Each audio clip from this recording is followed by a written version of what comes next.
everyone, and welcome to Great Day Live. I'm Janelle Martinez, coming to you live today from Busch Gardens, where they are getting ready to open a brand new exhibit filled with lions and hyenas. And I'm telling you, they are active today. Allison, I can't wait for you to see this. We're so glad because we were hoping that they were awake because it's a little early. So we're glad that they're awake.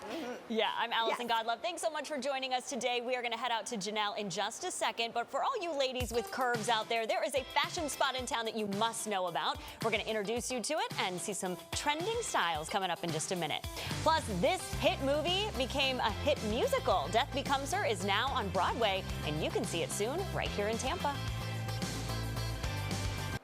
All right, it is a big day here at Busch Gardens because they are getting ready to open the Lion and Hyena Ridge. It's a brand new exhibit here. Now, it opens this weekend, but we are getting a sneak peek today. I'm joined now by Andrew Schaefer. He is the engineer and the designer behind this massive, massive habitat. So thanks for joining us this morning. Absolutely.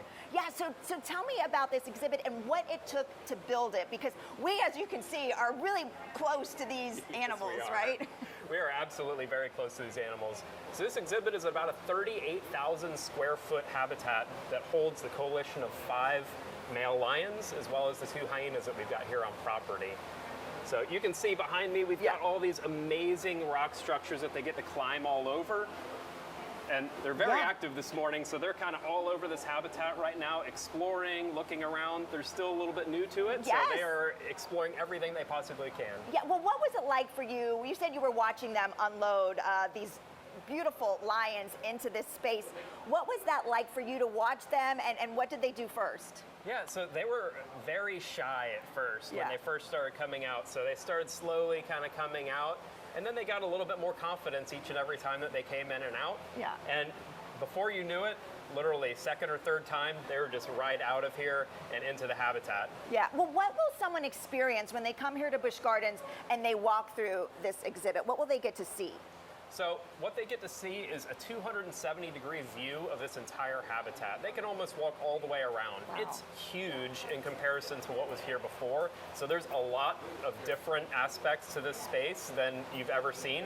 So there's water features, there's lion dens, there's hyena dens. We've got heating and cooling rocks for the animals out there to keep them comfortable during the summer and the winter.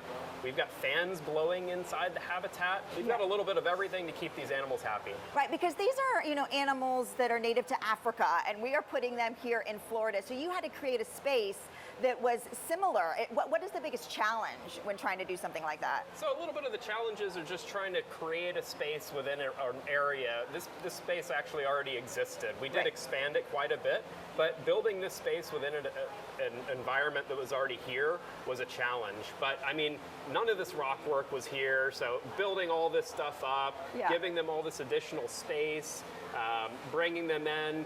You can see these giant fans behind us that are blowing within the habitat. So we've got 14 of those that are blowing within both They're going to these need sides. it here, right? So yeah, I mean, it's still hot in Africa too. Right. But it's also hot here in Florida, so we like to blow some air on them, keep them cool. Yeah, so we're looking at the lions now, but we also have hyenas here that have been part of the park before. So what was that like, knowing that you had to have like 2 species living in the same habitat? So it's pretty cool.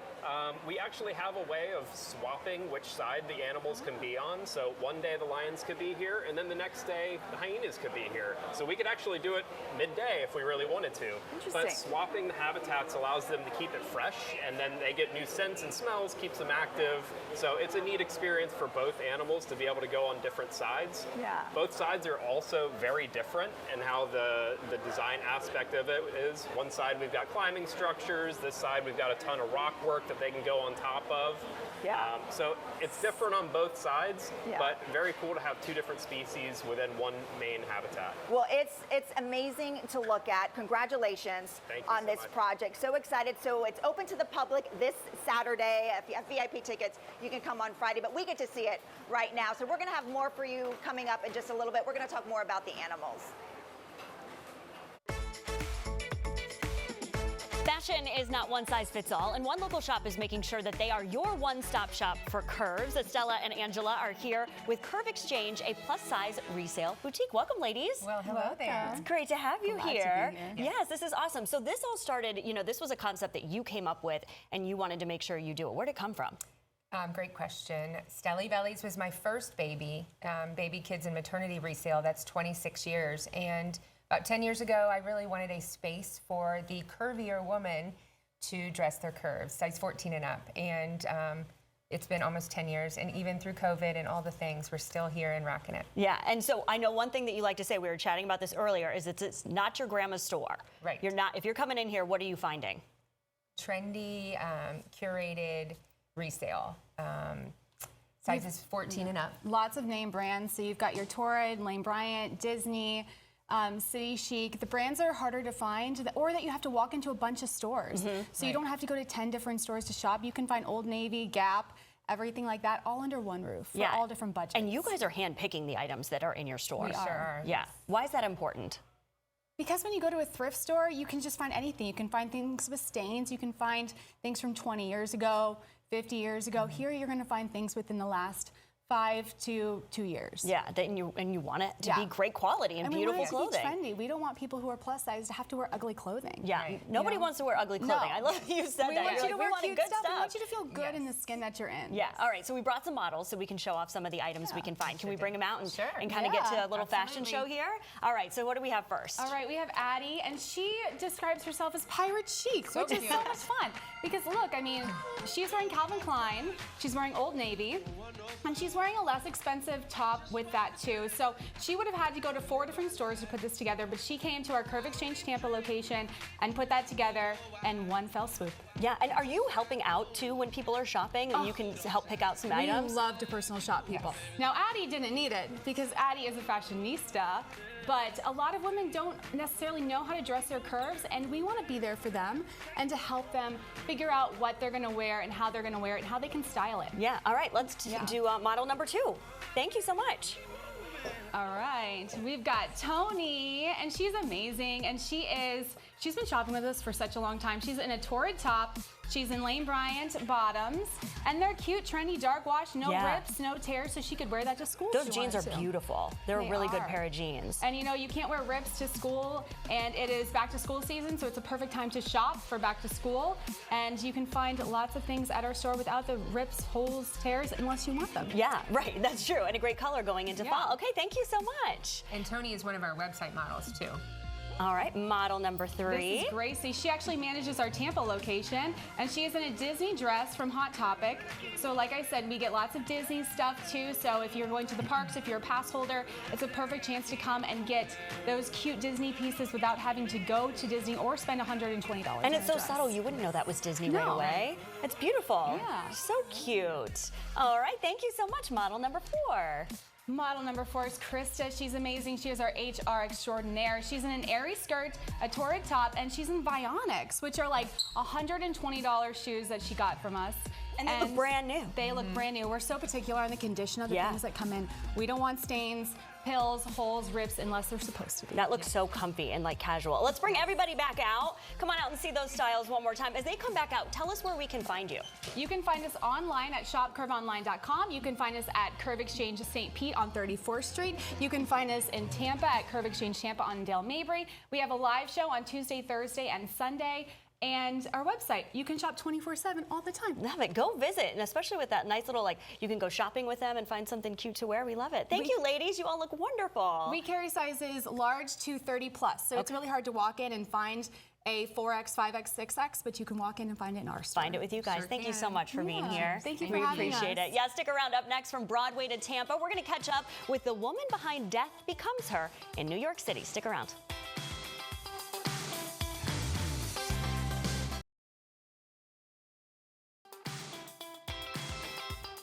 The Broadway hit Death Becomes Her is headed to Tampa, but before it gets here, Janelle went to New York City to sit down with a composer who helped bring this hilarious musical to life.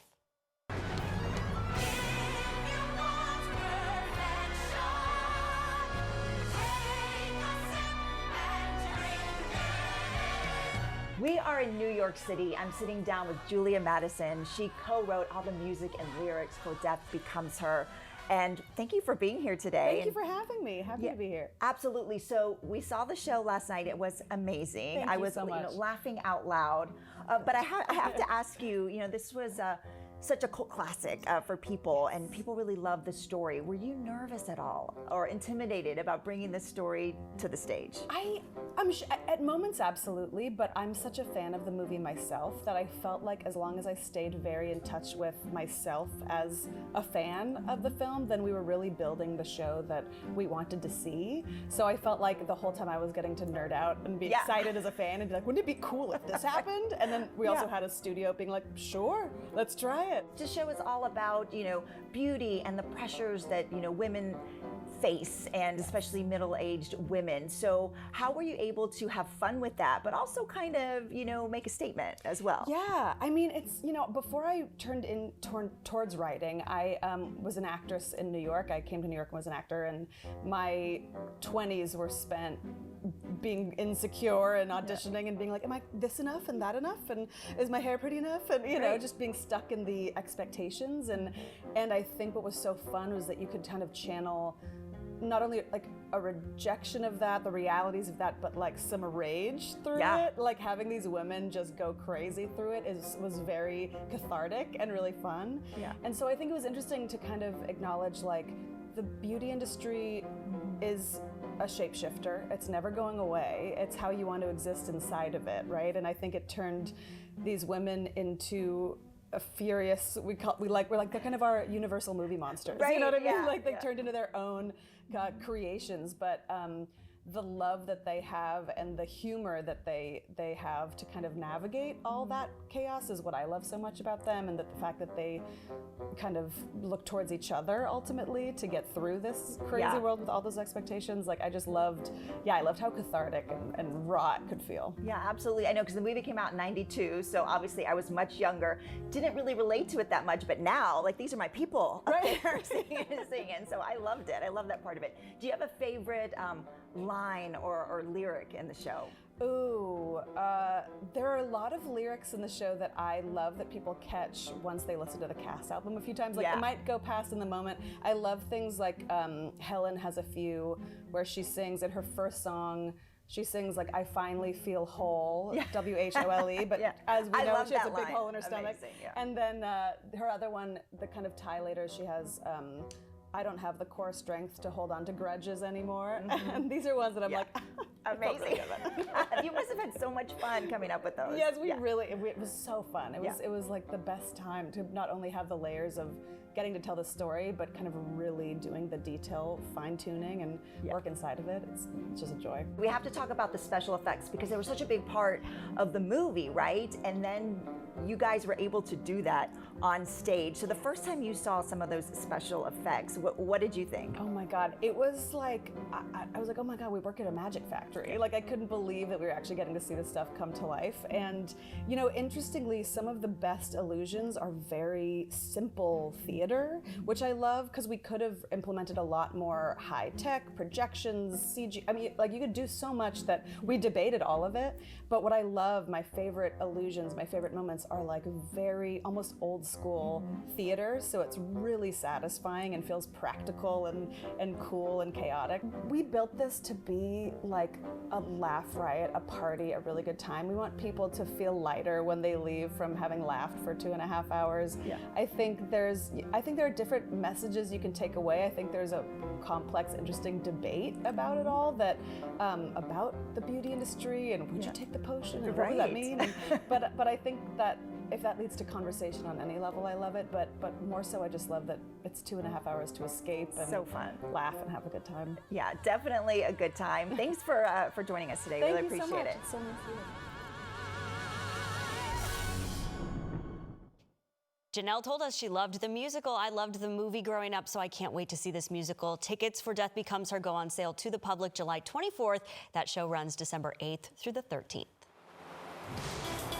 Okay, well, from New York City to Busch Gardens, Tampa, today we are here where they are getting ready to open a brand new exhibit filled with all kinds of lions. We're going to have more coming up in just a minute. Oh, look at that.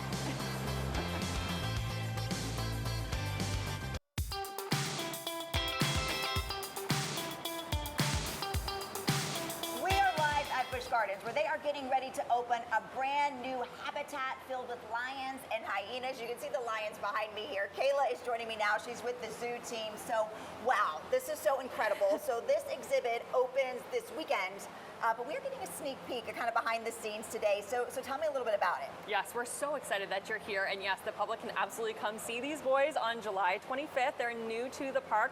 We have 5 male lions, which is called a coalition. Most people are actually familiar with the concept of pride.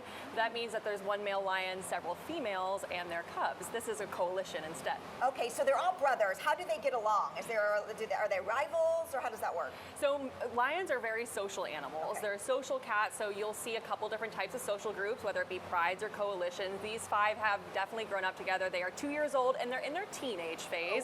So as you continue to come back over and over again, you'll see their manes really fill out and they'll become that majestic, like kings of the jungle that you're used to seeing with lions. Wow, and so this space was built for them and for some hyenas that you have here. So, what goes into something like this? How do you take the animals' concerns when you're building this? Yeah, so from our perspective as the zoo team, we're definitely talking all the time about how to offer guests the opportunity to see all of the majesty, all the power, and in the hyena's case, all the clever and the cunning that they're known for too. So there are a lot of different features that are on this habitat that we're really excited for guests to see.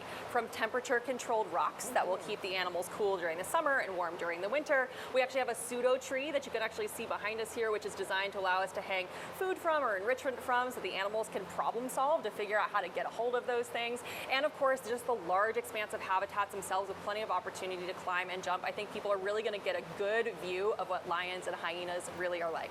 Yeah, so there are hyenas here as well, but you keep them separate, right? Yes. But you can flip-flop the habitats. Yes, absolutely. So lions and hyenas are natural rivals in their natural environment. So they're not going to cross paths here at Busch Gardens. They can see each other, they can smell each other, they can hear each other, but they're not going to physically share the same space. However, you might come to Busch Gardens one day and see the lions on the habitat behind us, but maybe you come back the next day and the hyenas are here and the lions are actually on the other habitat. It's one of the ways that we're going to keep their days really interesting. Well, tell me a little bit more about the hyenas. You mentioned that they're cunning. I saw them kind of, flopping around the water a little bit earlier. So they're more playful, where the lions are a little bit more stoic, right? Yeah, I think you kind of nailed it. Yes, so lions, I should you be a did. zoologist. Yeah. Come on down whenever you're ready. Yes, the lions tend to be a little bit more stoic. They have that like majestic, iconic look, right, where they do a lot of lounging around and kind of surveying everything around them. And then there are the hyenas, and their temperaments are just different. Yeah. The hyenas are much more likely to patrol their habitat. You can sometimes see them like playing chase with each other. Kazi will definitely roll around in all the different water features, and Dazi is never far behind. Yeah, well, when you walk through this habitat, you can really, you feel like you're in Africa, in their habitat. Was that the goal in mind? You really wanted people to be immersed in this space? Immersed is a perfect word. We really wanted people to be as close as possible to these animals safely, of course. They are still carnivores and amazing predators, but we want people to really get a feel for how big the lions are, how powerful they are, and how smart the hyenas are, and how interesting their social dynamics are too. And I think that this is one of the best places to get up close and personal with these animals. We have so many sneak peeks as people are continuing to explore over the next couple months. Well, this is just amazing. It's so cool to see these lions. Oh, they've been active all morning, and they just disappeared. I think they're got sick. They're like, we're done for today. But thank you so much for joining us. And again, this opens to the public this Saturday. Yes, this right? Saturday. Yeah. Absolutely. We can't wait to see everybody come out to see these amazing animals. Yeah. We're so excited to share them with you. Well, congratulations. Thanks Thank for you. chatting with me today. So, Allison, we need to plan a trip back out here because this is so cool to see in person. It was so cool when that lion came up earlier in the show and was just sitting in between you two as you were talking and just like watching you. I know I couldn't hear you clearly, but I think you were talking about the lions that were like just sitting behind us here. I mean, they were here all morning. They really liked all the activity that they saw with the people walking by, so really neat. Yeah, so cool. We'll have to head out there soon and see it. It's very neat. So we're lucky to have that here in the Tampa Bay area.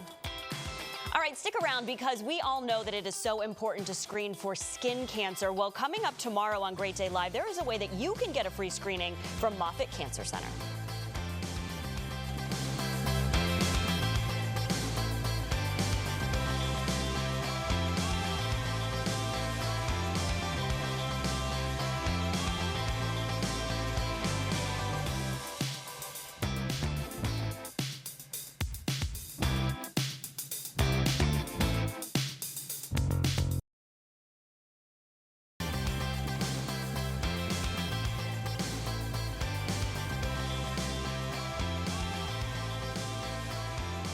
Well, if you are looking to escape this Florida heat, Terry Ward is here with some cool cations. Good to have you back. Great to be back, Alice. I think we're all trying to get out of this. I know, right? It's here, though, for a while. It is. But when we're talking about places that are cooler, how much cooler, though, are we actually talking Right. about? I mean, I think even just getting 10 to 20 degrees Yeah, lower than here. would be like nice. 70s during the day is so refreshing. You step out of the plane someplace like Vancouver, Seattle, and it's instant relief. Yeah, So- yeah. And then it gets cool at night. Here, it's Right, not even getting right. that kind of relief. Exactly. So we're going to start with Wind River County. Where's this? So it's actually Wind River Country, Oh, okay. they call Oh, yes. it. And it's I read it wrong. It's in west central Wyoming. So it's kind of between Jackson and Casper in Wyoming. And this is a really fascinating part of the state. A little easier on a budget, too, than a place like Jackson. Yeah. And you can cool off at Poposia Falls, what you're looking at here. It's this granite, smooth rock. You slide down. There's also rafting, as you see. There's that fly water's cold. fishing. Yeah, so everything you see can base in Du Bois or Lander. These are real authentic Western towns, It looks too. gorgeous. Gorgeous. And like you said, something a little different if you're Exactly. thinking about and Native Wyoming. American culture too. It's home to Wyoming's only Native American reservation. Very So, cool. fascinating place. It's gorgeous. Okay, Vancouver Island and then Parksville. Sure. So I just went to Vancouver Island after an Alaska cruise with my family. Decided to tack on some extra time there, and it's a seaplane flight or a ferry from downtown Vancouver, right near the cruise port, brings you to Nanaimo on the east coast of Vancouver Island. And this Parksville was an amazing place to base. We stayed at Tainamara Resort, which was on this beach that goes incredibly far out at low tide. I've looks like never the seen it. ocean. You don't think of Canada, the beaches, but this Vancouver Island is the warmest place in Canada and really beautiful. And then Campbell River is another destination there that I live north. So we did a little road trip from Parksville to Campbell River. And Campbell River has a lot of the First Nations culture as well as whale watching. You can go grizzly watching and a lot cooler. We're talking 70s during the day, really cooling off at night, sit around a bonfire. That's the perfect place to be in the summer. It's so very nice during the day and then it cools off at night. Yeah, And this looks there's gorgeous. the whale wa- watching. Yeah, we saw them. You did? We went out with Homalco Cultural Tours, the First Nations. Did you see a owned- grizzly Yeah, too? we didn't see grizzlies, but they do grizzly tours a little further north on the coast of British Columbia. That is so cool. They can do it all. Yeah, very neat. All right, then we need to talk about Newfoundland. Another Canadian destination. Yeah. Now, this is Canada's easternmost province, is Newfoundland and Labrador. And Backroads is a tour operator that runs walking and hiking tours there. They're 5 nights, 6 days, and they go between Look at destinations from that. St. John. The coast is really rugged and beautiful. These are fishing villages, amazing fresh seafood every night. And they can also get you in on this Backroads tour to Fogo Island Inn, which is like one of the most coveted resorts in all of Canada. Just a gorgeous place on the coast there in Newfoundland. So if That you're looking for a coast is hiking, walking stunning. tour, everyone to kind of take advantage of it. 15 to 20 people max. Really cool way to see Newfoundland. I think you probably think about that place for like a winter destination. Right. And then, but to see it like that in the Yes. summer, And it's that's got the way to British go. and Irish heritage, so it's really interesting cultural mix there too. Yeah, very neat. Got to check that out. All right, Alaska. This is interesting place to go. You know, it seems very far, but beautiful. We actually went there on our honeymoon. Did you really? That's yes, we amazing. did Anchorage, and then we would go. It's very big, as we know, so you can't get a lot of places. Right. But Anchorage, we did dog sledding, and we did. We went to a resort and saw people skiing and things like that. So Right. it's There's a so much big- you can do from Anchorage. Yeah. And like you said, Alaska's huge, just twice the size of Texas. Right. So in Anchorage, which is the biggest city, not the capital, that's in Juneau, there's more than 250 miles of trails for hiking and biking and just kind of everything there. So anything you want to do in the wilderness, you can kind of day trip it from Anchorage and get the real Alaska experience, like you mentioned, glaciers, dog sledding. Something really cool to do there is to take a day trip to Brooks Falls. Now, this is famous for grizzly bear watching, which everyone wants to watch them from a distance, Yes, right? from far away. Yeah. Of course. So if you take a day trip, fly from Anchorage to Katmai National Park, that's where you're going to see the grizzly bears feeding on salmon in the river. During July, August, you're looking at peak season there for that. We were in So- the winter, so Were it was you? much, much colder if you want to go a destination. We did the whale watching. We didn't see any whales, but we No. did see the calving of a glacier, which No was way. wild to It's see that. amazing, Yeah. amazing to see that. And Katmai National Park, southeastern Yeah. Alaska, really rugged, home to the largest population of Alaska coastal brown bears. So. And you did see some brown bears when you were just there. I saw black bear. Black bear. Yeah. I keep getting all these bears Yeah, I know. confused. But At least it brown wasn't bears are grizzly. grizzlies. Okay. So Yes. I didn't really want to see those but at this place you can see them from a boardwalk. Okay. Safe distance. So that's safe distance from Yeah. there. And that national park, again, that's an easier way. Do you get there from Anchorage as well? or Yes, you so from you can somewhere fly. else? It's a 2-hour Okay. scenic flight during which you might spot beluga whales, moose, Dall's sheep, and then when you get there, they call it Bearapalooza. It's actually absolutely insane. And Yeah. to see them catching salmon like that, filling up on sockeye before the winter hibernation is just one of the most amazing things you can see in nature, actually. Yeah, and like you said, they're paying attention to the salmon. They don't care that you're there Oh, they watching don't them. care. Yeah, it's amazing. Oh, beautiful. All right, and then we're going to end with Denmark. This is an interesting one that you wouldn't think about visiting probably in the summertime. Right. I like to surprise you guys. I love that. Most people think of Europe, thinking of the Riviera, the Mediterranean. That's what comes to mind. Now, Denmark has its own Riviera. It's called the Danish Riviera, and it's about an hour north of Copenhagen. To get there, 40 miles of white sand beaches. Look at that. Historic inns. Look at those dunes. It's It's really beautiful. bike friendly. It's a very cycling friendly country, Denmark. So I can't pronounce the towns, but it's something like Tisvilde. I'm doing my best with these. And Hornbæk, and these beautiful, fishermen cabins, and really just go for the seafood, the surf lifestyle, and something totally different, way cooler. Yes, it looks beautiful and not too bad to get there, right? No. The trip isn't too bad. No. You Flight. can, fly to, it's one hop to Copenhagen Yeah. from Tampa. so. Perfect. It's great. If people want to follow along and watch all the places that you get to travel, how can we do that? Sure, go to Instagram. I post everything there at Terry Ward Writer. Yeah, go check it out. She goes to some really awesome places. Thanks for being Thanks here. so much, Allison. Good Great to to see be you. here.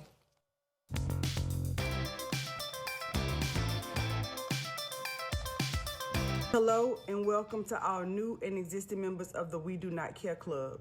I started this club for all women in perimenopause, menopause, and postmenopause. I drove past my house and panicked because my car wasn't in the driveway. I took an Uber home from the airport. I drove to the airport. We were all cackling in the office watching this video the other day. Awareness for perimenopause is all over social media these days. That's totally different from the way things were maybe even just 10 years ago. And so here in our Kitchen Saver Kitchen to talk about foods that are the healthiest to eat for women of a certain age is Michelle Cuff. Thanks for being here. Thank you. I am a woman of a certain age. Yes, aren't we all? Me too.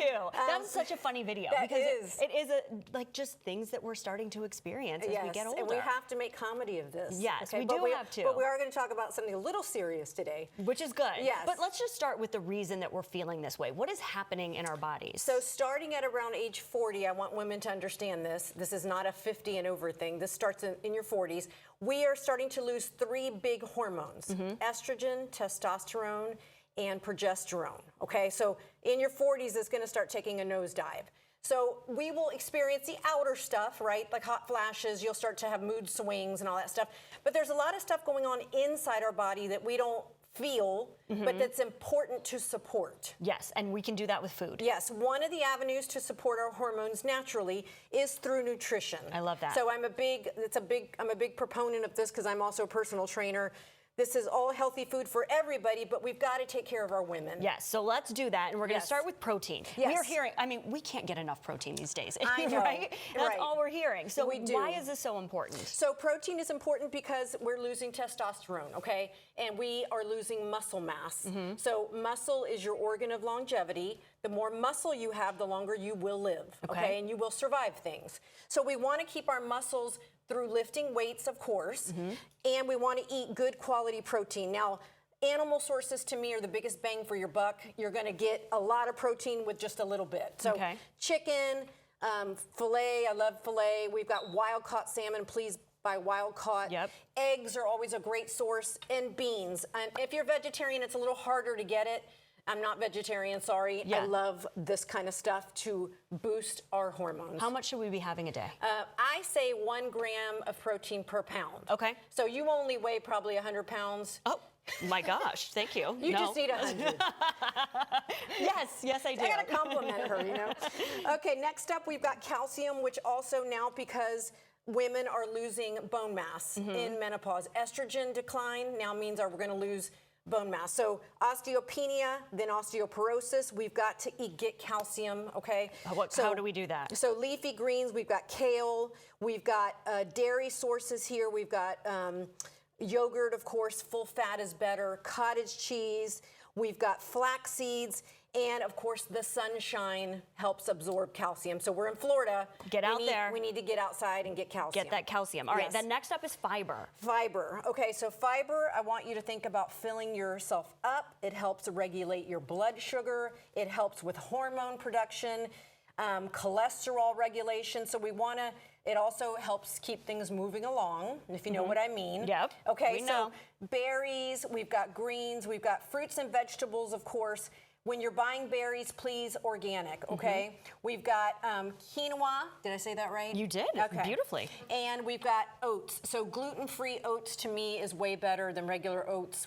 That's a long conversation. Okay, healthy fats too. I want to move on to that quick. We want to get fats because fats are so important for our brain. Our brain runs on fats and cholesterol. So think Alzheimer's. Women get 2/3 of all the Alzheimer's cases. Okay. Okay. So Get the healthy olive fats. oil, nuts and seeds, nut butters, avocados, eggs again, and I would love to pull my little guy here and throw put some that guy salmon in there the fat too. category, okay? All right, I don't want to not mention your book because Okay. you also brought a recipe. So Yes. your book is here for health revival. You brought this recipe. Real quick, tell us what's in this. This and why is it's my good. menopause frittata. Frittata is an egg-based Menopause dish, and you can put whatever you want in it, but I've got spinach, ground chicken, mushrooms, and goat cheese. Protein packed for the whole family, the kids, the husband. Everyone's going to love this, and it's good for us ladies. Yes, it sounds delicious too. Yes. This all looks fabulous. This is great to have it. If we want to follow along with you, if we want to get your book, if we want to get more information about this, how can we find Amazon you? for the book, and you can find me mostly Instagram, Michelle Cuff Fitness. I'm all things fitness and living to 100. That's what I want for everybody. Love it. Well, thank you so much. Great information, Okay. something that we all can use. Thank you out for of this. having me. It's Yeah. my passion. Well, we can tell. Okay. Yeah, thanks so much for being Okay, here. We thank appreciate you. it. Courtney is joining us now for the GDL weather forecast as there's lots of sunshine out right now. Yeah, it's nice. Kind of nice. But you know what? That sunshine's gonna warm us up pretty nicely. know. So yeah, the tropical storm Bertha kind of loosening its grip on our forecast here. So we're gonna go back to business as usual here. Hot and in humid. It's Florida and Tampa. Yes, it is gonna be hot. It's going to be humid. However, that storm is still kind of influencing our forecast in a very small way. Okay. So we have this southerly wind coming around it. Essentially, the way wind rotates around tropical systems like that is counterclockwise. So we're still getting that south-southwest wind, which is partially onshore. That's going to lead to a high rip current risk today, and the surf is going to be high. So if you had any beach plans today, you just have to be very mindful of that. Okay. I wouldn't be getting in the water without a lifeguard on duty just because of that high rip current risk. We've got red flag warnings all up and down Florida's coastline today on the Gulf Coast. So definitely something that you want to be wary of. This storm right now heading towards Louisiana, more than likely going to make a landfall somewhere along the Louisiana coastline, maybe near the Venice Beach area. So the southeastern tip there of Louisiana, maybe within the next hour or so, bringing very heavy tropical downpours to Florida's panhandle now. All the rain that we got now kind of moving west. Here it is, though. Look at the beach. A little bit of low tide right now, so lots of shoreline to take advantage of. But Still pretty windy, huh? It is. It's windy. It's not going to be quite as windy as the last couple of days, but enough so to make the surf high, and the sea's going to be 3 to 5 feet today. Rip current risk, again, also high all the way down to Fort Myers Beach, so just be And if you very don't careful. know about rip currents, look it up and really learn about it before you head to the beach. Like you said, Yeah. make sure the lifeguard's there, but learn a little bit about a rip tide and what you should do if you find yourself caught in one. Exactly, and they are difficult to see if you're not higher up. So if you're just sitting on the beach, it's hard to kind of see the vastness of them. You want to kind of look for a little bit of a break in the waves because that rip current's going to be generally clear, maybe kind of just like you'll see sand rustling around, but the waves won't physically be breaking there. Okay. So if you see a break in the breaking of waves, that's a sign that a rip current is there, but it can be hard to depict. Yeah. So Pay definitely attention. something you need to be mindful of if you're heading out to the beach today. Now, temperatures are only going to climb the next couple of days with the lack of rain. Yeah, it's going to be pretty steamy out there. 96? Friday's going to be our hottest day of the week. It looks like we'll go back into the mid-90s, maybe some upper 90s in our inland areas. So it is going to be hot. Of course, feels like temperatures with the humidity high. Yeah. It's gonna be steamy. You know, it's not going to be our hottest stretch of days we've had this summer yet, but it's still going to be hotter than where we've been the last couple of days. Feels like temperatures anywhere between 100 to about 107 the next few days. We have this mid-level dry air that's in place right now. Unfortunately, it's not making it to the surface, so we're not feeling it, but it is keeping those feels like temperatures below what we would consider dangerous levels here in the Bay Area. That's good. So that's a good thing. Also keeping our rain chance a little lower. We do have a few showers offshore right now. We'll mainly look along and east of I-75 this afternoon. This is around that evening commute time, so you might run into just a brief heavy downpour for that ride home tonight, but generally our rain chance stays pretty low. Our wind shifts east tonight. That could push some rain inland and into some of our southern counties a little bit later this evening, but overall rain chance stays low. We'll go back into our summer-like pattern. Onshore wind will keep a lot of the storms inland through the weekend. A front's going to move into the southeast next week. Doesn't look like it'll make it our way, but it could increase our rain chance next Tuesday, so we'll be keeping an eye on that. All right, stay cool out there, huh? Yeah, All exactly. right. Thanks, Courtney. Thanks. We took you out to Busch Gardens earlier, but before the big theme parks, there were roadside attractions. We recently visited a Florida classic.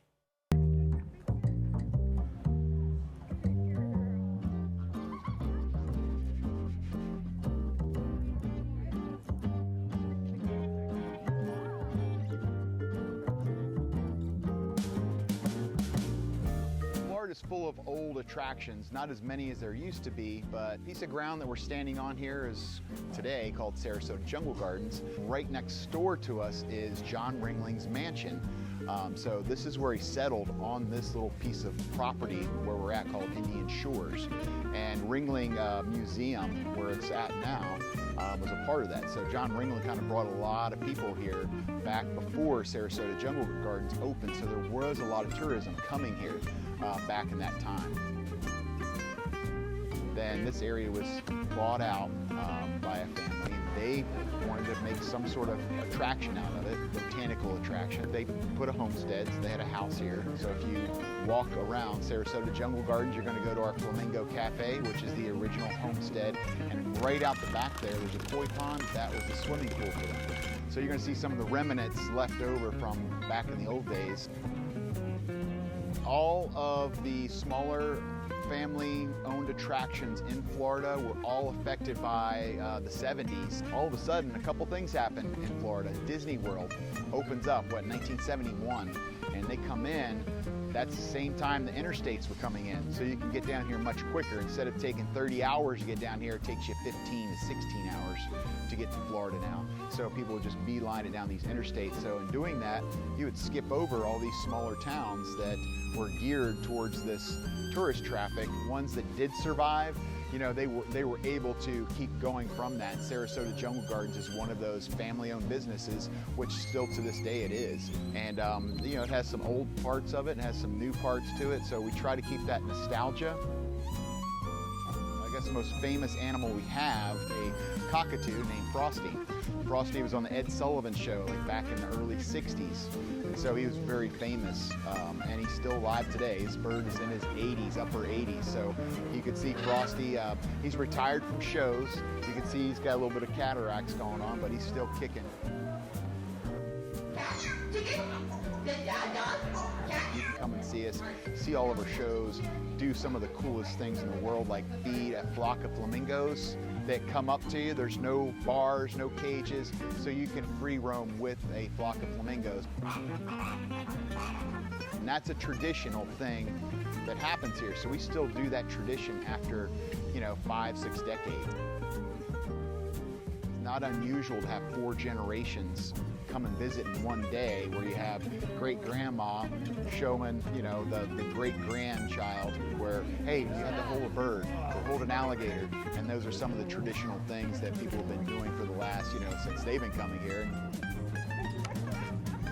And it's called Sarasota Jungle Gardens because it looks just like a jungle out there. And you never know what you're going to find in every turn. We're only 10 acres now, but you can get lost here.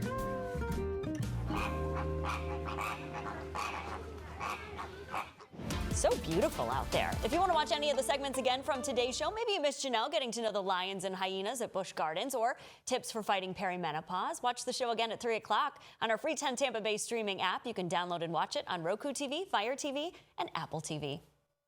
Thanks for joining us today. Hopefully you have a great rest of your day, and we'll see you back here tomorrow.